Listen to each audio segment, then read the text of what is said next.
Dhallywood superstar Shakib খানকে নিয়ে একরকম মশকরাই করল রংপুর রাইডার্স। সাকিব খানের দল ঢাকা ক্যাপিটালস খেলে ফেলেছে নিজেদের প্রথম ম্যাচ। রংপুরের কাছে তারা হেরে গিয়েছে 40 রানে। তবে মাঠের উত্তাপ শুধু মাঠেই ছিল, স্ট্যাটাসের লড়াইয়ে জমে উঠেছে দুই দলের সোশ্যাল মিডিয়া, যেখানে খোঁচা দিতে এক বিন্দুও ছাড় দেয়নি কেউ কাউকে।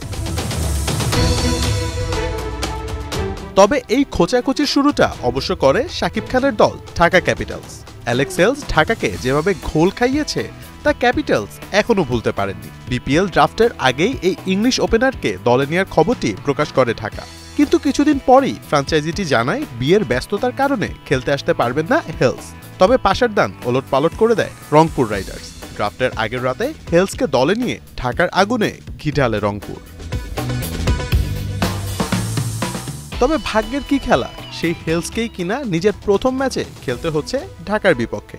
রংপুরের হয়ে ওপেনিংয়ে নামেন অ্যালেক্স হেলস, তবে মাত্র 5 রান করতে পেরেছিলেন তিনি। ঢাকার আলাউদ্দিন বাবুর বলে মিডল স্ট্যাম্প উড়ে যায় হেলসের। ঠিক তখনই নিজেদের ফেসবুক অ্যাকাউন্টে হেলসকে নিয়ে এক স্ট্যাটাস দেয় ঢাকা ক্যাপিটালস, যেখানে তারা বলে সাইন করতে না পারলে আউট করে দাও। ম্যাচের মাঝে অবশ্য চুপি ছিল রংপুর, তবে ম্যাচ জয়ের পর জবাব দিতে হাজির রাইডার্স। হেলসকে নিয়ে দেয়া ঢাকা ক্যাপিটালসের পোস্টে খোঁচা দিয়ে কমেন্ট করে থ্যাংক ইউ, কাম এগেইন। ঢাকাও চুপ ছিল না, পাল্টা রিপ্লাইতে জানিয়ে দেয় পরের ম্যাচে দেখে নেবে। শুধু কমেন্ট করেই ক্ষান্ত হয়নি রংপুর রাইডার্স। সাকিব খানের দল তাই সাকিবকে নিয়ে কিছু না বললে হয় নাকি। ম্যাচ জয়ের পর সাকিব খানের ব্লকবাস্টার সিনেমা তুফানের সুপারহিট গান লাগে উড়াধুরার টাইটেলে নিজেদের জয়ের ছবি প্রকাশ করে রংপুর রাইডার্স। ম্যাচ জয়ের পর ঢালিউড সুপারস্টারকে যে ভালোভাবেই খোঁচা দিল রংপুর তা বোঝাই যায়।